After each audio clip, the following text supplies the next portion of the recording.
ಮಂಜನಡಿ ಭೂಕುಸಿತ ದುರಂತಕ್ಕೆ 1 ವರ್ಷ, ನ್ಯಾಯಕ್ಕಾಗಿ ಇನ್ನೂ ಕಾಯುತ್ತಿರುವ ಕುಟುಂಬ. ಮಂಜನಡಿ ಗ್ರಾಮದ ஒரு ಮನೆಯ ಆ ಕರಾಳ ದಿನಕ್ಕೆ ಇಂದು 1 ವರ್ಷ ತುಂಬಿದೆ. 2025ರ ಮೇ 30ರಂದು ಸಂಭವಿಸಿದ ಭೀಕರ ಭೂಕುಸಿತ ಒಂದು ಕುಟುಂಬದ ಬದುಕನ್ನೇ ಸಂಪೂರ್ಣವಾಗಿ ಬದಲಾಯಿಸಿತು. 3 ಅಮಾಯಕ ಜೀವಿಗಳನ್ನು ಬಲಿ ತೆಗೆದುಕೊಂಡಿದ್ದ ಆ ದುರಂತದ ನೋವು ಇಂದಿಗೂ ಮಾಸಿಲ್ಲ. 1 ವರ್ಷ ಕಳೆದ್ರೂ ಆ ಮನೆಯ ಅಂಗಳದಲ್ಲಿ ಮಕ್ಕಳ ನಗುವಿನ ಪ್ರತಿಧ್ವನಿ ಕೇಳಿಸುತ್ತಿಲ್ಲ. ಬದಲಾಗಿ ಕಳೆದುಕೊಂಡವರ ನೆನಪುಗಳು ಮತ್ತು ನ್ಯಾಯಕ್ಕಾಗಿ ಇರುವ ನಿರೀಕ್ಷೆ ಮಾತ್ರ ಉಳಿದಿದೆ. ದುರಂತದಲ್ಲಿ ತನ್ನ 2 ಕಾಲುಗಳನ್ನು ಕಳೆದುಕೊಂಡ ಅಶ್ವಿನಿ ಇಂದಿಗೂ ಚಿಕಿತ್ಸೆ ಮತ್ತು ನೋವಿನ ನಡುವೆ ಜೀವನವನ್ನ ಸಾಗಿಸುತ್ತಿದ್ದಾರೆ.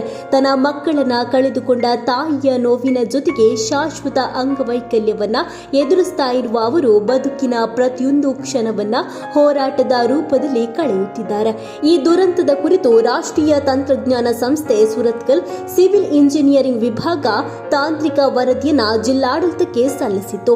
ವರದಿಯಲ್ಲಿ ಸುಮಾರು 70 ಅಡಿ ಗುಡ್ಡವನ್ನು ಅಗೆದು ನಿರ್ಮಿಸಲಾದ ಅವೈಜ್ಞಾನಿಕ ರಸ್ತೆಯೇ ಭೂಕುಸಿತಕ್ಕೆ ಪ್ರಮುಖ ಕಾರಣ ಎಂದು ಸ್ಪಷ್ಟವಾಗಿ ಉಲ್ಲೇಖಿಸಲಾಗಿದೆ.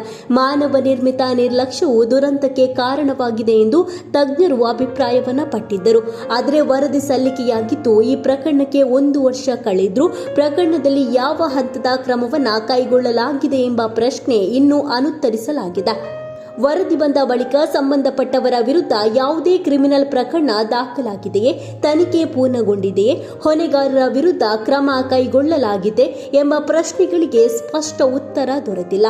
ಮೃತರ ಕುಟುಂಬಸ್ಥರು ಹಾಗೂ ಸ್ಥಳೀಯ ಗ್ರಾಮಸ್ಥರು ದುರಂತಕ್ಕೆ ಕಾರಣವಾದವರ ವಿರುದ್ಧ ಕಾನೂನು ಕ್ರಮ ಕೈಗೊಳ್ಳಬೇಕೆಂದು ಆಗ್ರಹಿಸುತ್ತಿದ್ದಾರೆ. ಕೇವಲ ವರದಿಗಳು, ಭರವಸೆಗಳು ಮತ್ತು ಕಡತಗಳ ಚಲನವಲನದಿಂದ ನ್ಯಾಯ ದೊರೆಯುವುದಿಲ್ಲ. ತಪ್ಪಿತಸ್ಥರ ವಿರುದ್ಧ ಸೂಕ್ತ ಕಾನೂನು ಕ್ರಮ ಕೈಗೊಳ್ಳಬೇಕು ಎಂಬುದು ಅವರ ಒತ್ತಾಯವಾಗಿದೆ. ಜಿಲ್ಲಾಧಿಕಾರಿ ಕಚೇರಿಯ ಕಡತಗಳು ಇನ್ನೂ ಕಂಪ್ಯೂಟರ್ನಲ್ಲಿಯೇ ಉಳಿದಂತೆಯೇ ಇವೆ ಎಂಬ ಆರೋಪಗಳು ಕೇಳಿಬರುತ್ತಿದೆ. ಮಾನವ ಹಕ್ಕು ಆಯೋಗ ಕೇಳಿದ ವಿವರಗಳಿಗೆ ವಿರುದ್ಧವಾಗಿ ಜಿಲ್ಲಾಡಳಿತ ಯಾವುದೇ ಸ್ಪಷ್ಟ ಕ್ರಮ ಕೈಗೊಂಡಿಲ್ಲ ಎಂಬ ಪ್ರಶ್ನೆಯು ಸಾರ್ವಜನಿಕ ವಲಯದಲ್ಲಿ ಉದ್ಭವಿಸಿದೆ.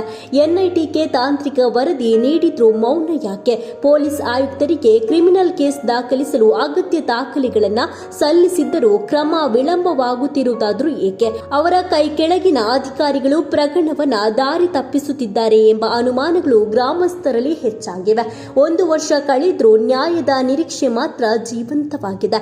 ಕಳೆದುಕೊಂಡ ಜೀವಗಳು ಮರಳಿ ಬರೋದಿಲ್ಲ. ಆದರೆ ದುರಂತಕ್ಕೆ ಕಾರಣವಾದ ನಿರ್ಲಕ್ಷ್ಯದ ಸತ್ಯ ಹೊರಬಂದು ನ್ಯಾಯ ದೊರಕಬೇಕು ಎಂಬುದು ಕುಟುಂಬದವರ ಹಾಗೂ ಮಂಜನಡಿ ಗ್ರಾಮಸ್ಥರ ಒಕ್ಕರುಳಿನ ಆಗ್ರಹವಾಗಿದೆ. ನ್ಯಾಯ ತಡವಾಗಬಹುದು, ಆದರೆ ಅನ್ಯಾಯವಾಗಬಾರದು. 1 ವರ್ಷದ ನಂತರವೂ ಮಂಜನಡಿ ದುರಂತದ ಕುರಿತು ಅದೇ ಪ್ರಶ್ನೆ ಮತ್ತೆ ಕೇಳಿ ಬರುತ್ತಿದೆ. ಜನರು ಮತ್ತೆ ಕೇಳುತ್ತಿದ್ದಾರೆ, ಭೂಕುಸಿತ ದುರಂತದ ಹೊಣೆಗಾರರ ವಿರುದ್ಧ ಕ್ರಮ ಯಾವಾಗ ಎಂದು.